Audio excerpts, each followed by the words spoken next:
J'ai l'impression que beaucoup ne font pas la différence, ne font pas la distinction entre les attributions des ambassades et les attributions du consulat.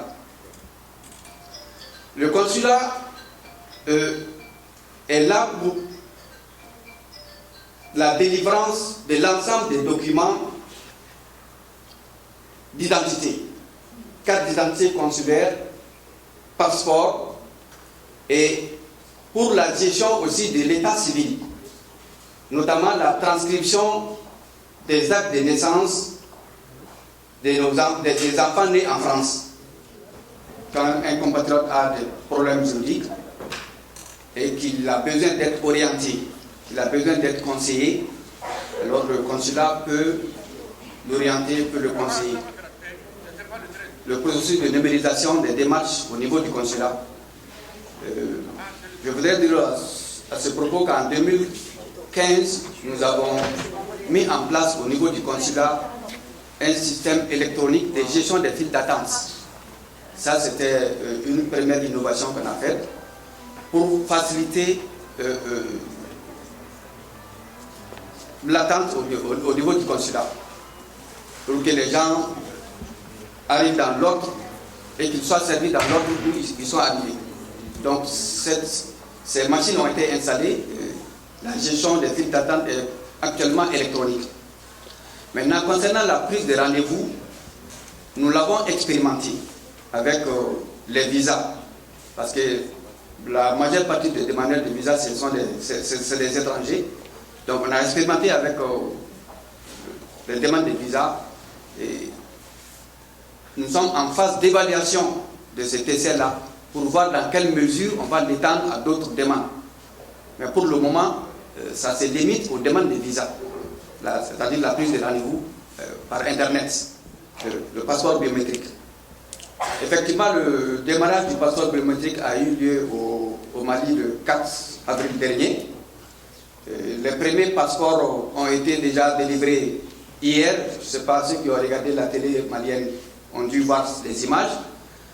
Et nous, à Paris, ici, il est prévu de mettre en place les équipements pour la biométrie, pour le passeport biométrique. Et la société qui a le marché a déjà amené les équipements au consulat.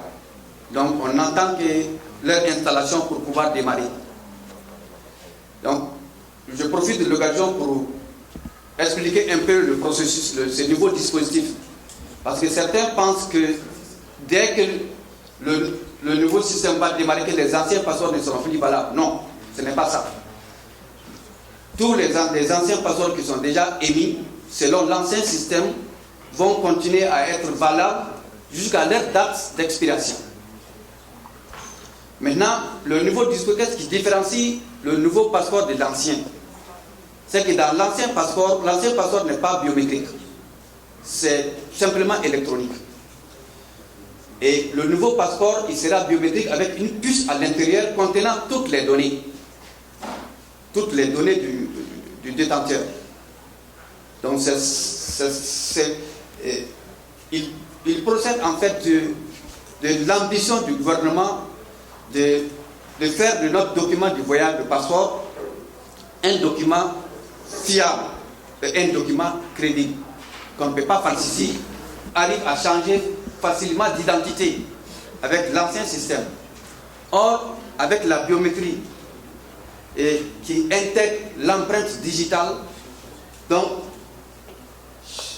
si tu détiens ton passeport appartient à toi seul, personne d'autre ne peut l'utiliser. Si tu l'utilises, aux différents postes de frontières, tu seras démasqué. Donc c'est ça l'avantage de ce document-là. C'est pour rendre notre document de voyage crédible.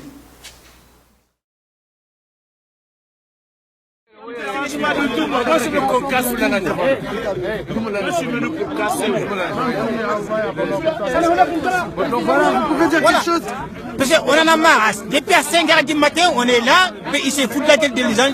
Personne. Et jusqu'à présent, maintenant, il est 9 h. Il prend 10 h et nous parlons.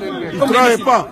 Ces gens, ils ne travaillent pas. Les gens, ils sont depuis à 4 h du matin. Quand l'élection arrive, ils se courent derrière nous sur le foyer. Venez, mais maintenant, ça, c'est le cabinet jusqu'à présent. On est là, jusqu'à présent. Et puis, il prend 60 personnes. On est 1000 personnes, il prend 60 personnes. Est-ce que ça, c'est normal? Est-ce que c'est normal? Hein? On est combien?